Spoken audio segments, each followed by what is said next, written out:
that you can't get anywhere except the Quad Cities. Hello, Quad Cities! I feel honored to be a part of this station for, 35 years. I mean, that's more than almost half the years that this has been a station.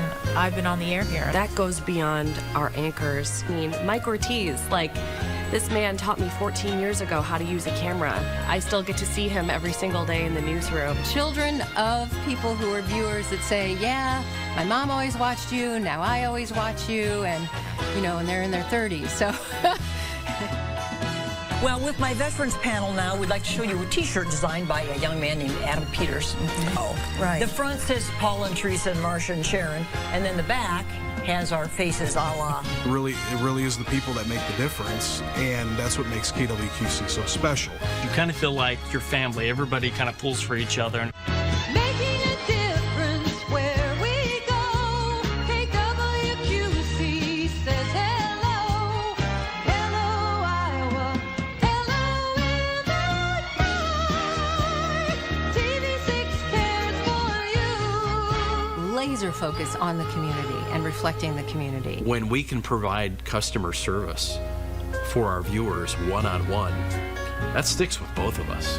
And if it's a tornado we're talking about, we're going to stay on the air to make sure you know the latest. We are the voice for this community. We see change come out of the work that we do. We're righting wrongs, we're exposing injustices, and those problems get fixed as a result of our journalism. People come up to me and say, you're like our family, or we watch you every day, or you're in our living room. They don't just invite anybody in their living room. When breaking news happened, TV6 was there. And now, KWQC's coverage has been awarded the prestigious Regional Emmy Award for Best Newscast. KWQC-TV6, making a difference everywhere, every day. We care, and that's been the slogan here for a long time, but it means a lot to us to showcase businesses and organizations and people who really do make a difference in lives.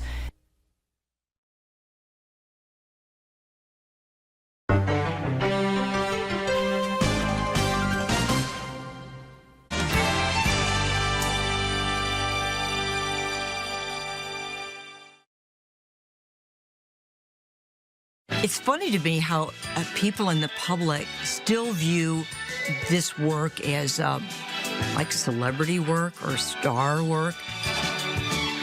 It's not glamorous, that's for sure, especially when you're starting out and you're reporting. Folks will see our reporters around town and they'll go, hey, where's your other half? Thinking, where's your photographer? Well, no, what we learn to do now, and like I learned 14 years ago, is you learn how to use a camera and you do it yourself. Does somebody drive you to work? Somebody asked me that once. Do you have a driver? They think I have somebody that does hair and makeup, and then I'm like, look at this. Do you think some professional did this? They think I'm tall. Honestly, everyone says, she stands on a box. Yeah, everyone says, I thought you were so much taller. You're so short. And I'm like, yeah, that's because I made them make me a box because I didn't want to wear heels anymore for the show. We used to have the TV6 Women's Health and Lifestyles Fair, and all the on-air people would sit at a table and viewers would come by and we'd sign autographed pictures of ourselves. So I had this one lady walk up and say, can I ask you something? Do you have a glass eye? I was like, what? And so I said, no, I don't have a glass eye. And I've honestly never heard anyone ask me that before. And then she said, well, it sure looks like you do. So you just got to be prepared for anything. There's been a new thing that has developed since we've had a lot of severe weather recently, and that is people tend to react when Eric takes his jacket off. People have this perception about weather folks that if they are all tied up and suited down, everything's okay. But if they might start to loosen that tie, that's step one, where things are starting to go south. If they take off the jacket, that's step two. Things are getting bad. And if they have their jacket off and they roll up their sleeves, things are serious. We need to hit the basement now. Johnson, we need an update immediately. He took his jacket off. I repeat, Eric Maitland took his jacket off. Attention, Eric Maitland took his jacket off. Please stay inside and shelter. Eric Maitland upgraded forecast to sleeves rolled way up. Sleeves are up and the jacket is off. Listen up, this is not a drill. The jacket is off and sleeves rolled way up. Oh my God. I can tell you that that's not true. We are in a building that is built in the 60s, and so pretty much every severe weather event we've had, the air conditioning has gone out. I had my jacket on to start things off. About half hour into our 6-hour coverage, since the studio was so warm, there were about 3 times I literally thought, I'm about to faint because I'm so hot. At some point in that event, Eric slipped me a note and said, tell engineer to turn the AC down 15 degrees, exclamation point, exclamation point, exclamation point. So the only reason I took off my jacket and rolled up my sleeves was because the studio was so hot that day. But man, that spread like wildfire over social media. There were memes made with me and my coat off and my sleeves rolled up, and everybody was saying, man, from now on, if we see Maitland with his sleeves rolled up and his jacket off, we're going to the basement right away. We're not going to mess around. But it was funny because it just shows you how little things that really have no meaning have meaning to some people. It was just a hot studio. Just a hot studio. Often when people think of a career in television, they think you have to be on the air. There are very few people on the air. The support staff here and everywhere really means everything. Producers, people who are in other departments, technical directors, everybody behind this. We say behind the scenes, but they're as much part of the scene as the people who are seen. It's really true.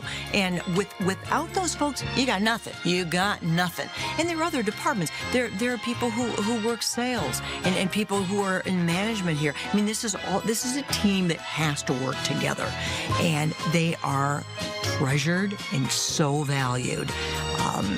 There would not be a TV station without them.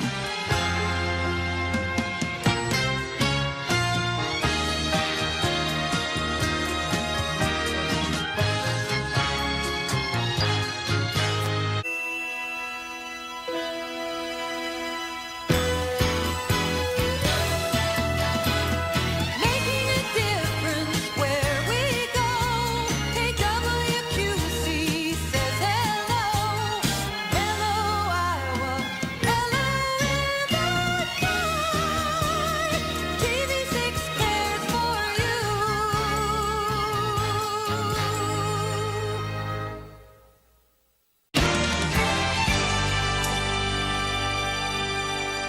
Getting answers.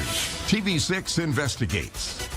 In our 75 years of existence, there have been a lot of stories, myths, legends, rumors about the station. But I'm here today to investigate, to get to the bottom, to separate fact from fiction, and to tell the truth. So let's get started by going nuclear. Let's take a walk through the broadcast center and debunk some of these myths. The broadcast center is built to withstand thermonuclear war. True. The WOC stations moved into the broadcast center here at 805 Brady Street in 1963, and it wasn't unusual for new construction at the time to have fallout shelters. And in fact, it's still where we go when Eric takes his jacket off. Wait, Eric took his jacket off to the basement, everybody! The basement! TV6 never throws away anything. True. Letting go of the past is something that we struggle with here at TV6, but I just don't see it.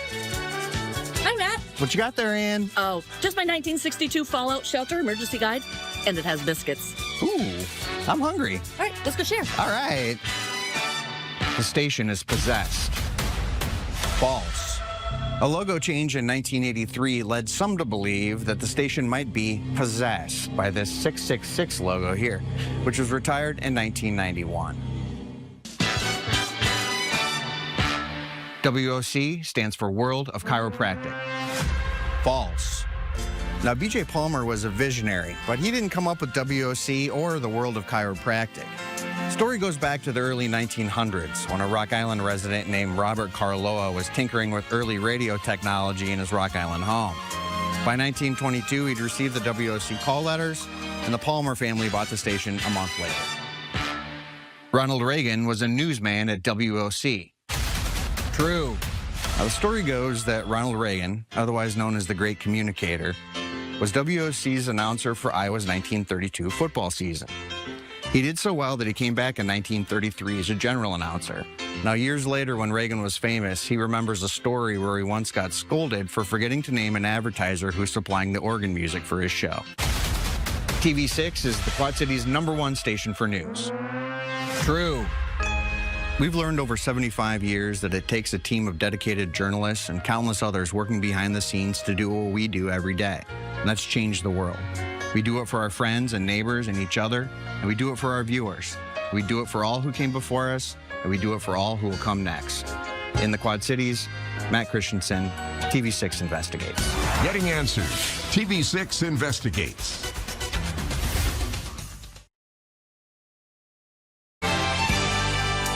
Another misconception is that we have a lot more to do with NBC than we actually do, and that they might dictate the things that we cover.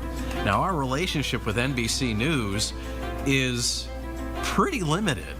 Yeah, we can get some content for our newscasts if they do a national story that we think people need to see and they might have missed it on the nightly news. We might air that at 10 o'clock.